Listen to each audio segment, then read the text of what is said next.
Brother LeBron says, I'd like to know the details how Bitcoin tends to be haram according to a point of view, despite the fact that cryptocurrency might probably be accepted as a legal tender and a medium of exchange. The issue of Bitcoin is a recent one, which means that it is not found or discussed by scholars in the past. And unfortunately, with such new events evolving, some of them are to some crystal clear, and some to others may require the collaboration of scholars, economists, and people involved in such issues to deliberate and to come up with a conclusion. Basically speaking, Bitcoin is something that is recent and new, and there are a lot of serious concerns when it comes to dealing with it, whether it is from the origin, where it came from, whether from the aspect of sustainability and security. It is known that it was founded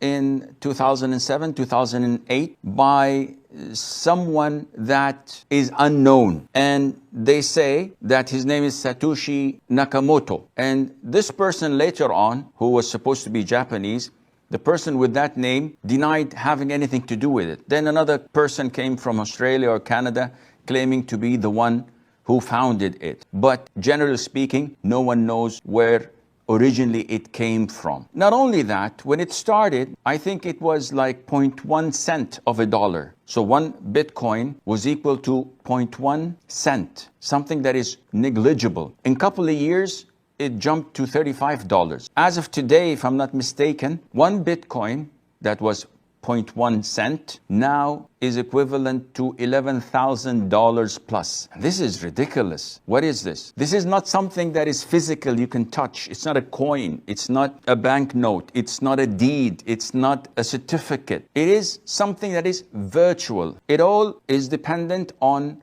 the peer-to-peer, the blockchain, and the logarithms that govern it, which is known to only a handful of people who control it and who are anonymous, and no one knows who they are. You cannot complain about it. You cannot pretend that there is justice or injustice. There's no one to talk to. So it is as if you're throwing your money in a vacuum, not knowing whether it will increase or decrease. But most people don't care, because all what they're looking for is quick profit and gain. You remember the pyramid schemes and the networking schemes that have been in the past and still ongoing today, selling you a commodity that costs in the market a single euro. They sell it to you for 200 euros, claiming that there is only 5,000 pieces in the world of it. And then after you pay that huge amount of money, you qualify to market it to others, and you will get a percentage whenever someone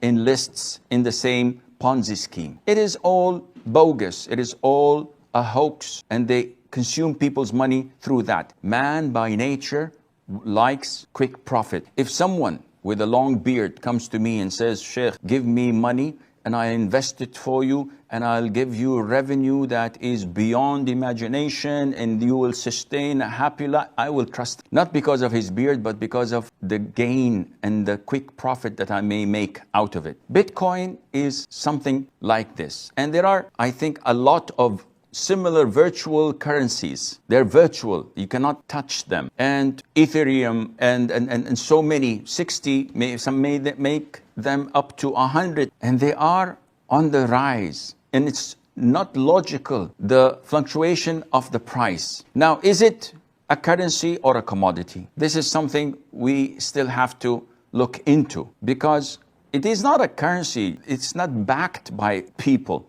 It's not backed by government. It's not backed by central banks or normal banks. So you cannot say it's a currency because no one deals with it except a handful of people. Country-wise, only I think Germany, Japan, maybe Austria allow it because there is benefit to them from it. Taxations, monitoring, etc. And the biggest loophole in it that the price goes way up and it can also come way down. So it's like a bubble waiting to be inflated. And this what will happen soon. Now, we all know that there is only a limit for the Bitcoin. That is 21 million of it. And once they reach the 21 million, what will happen? Also, we also know that it remains anonymous when you deal with it. So it's only a code that you're given. No one can trace it, which means that it's an open gate for money laundering, drug money, haram money. You can just put it there and no one can trace you. And this is, subhanallah, probably why all hackers, when they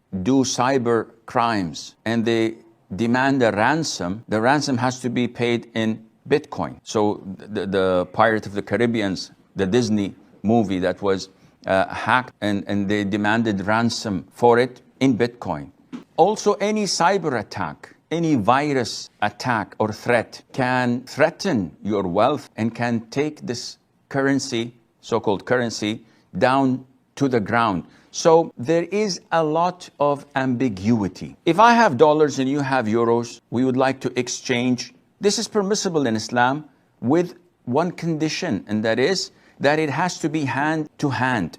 It has to be physical. I cannot say, okay, I accept this transaction, I'll give you the money after half an hour. This is haram. The transaction is void. It has to be simultaneous, give and take. In virtual currencies, you don't have this. The transfer is not simultaneous, and you don't have anything physical to hold onto. So this kind of ambiguity makes Bitcoin haram, in my opinion. And Muslims should not get involved in such dubious transactions simply to make a quick buck, to make a quick profit. This is not an Islamic concept. And one of the reasons of a lot of transactions being prohibited in Islam is the concept of gharar, ambiguity, that there might be some sort of deceit or ambiguity in knowing the end result of this transaction. Allah Azza wa Jal knows best.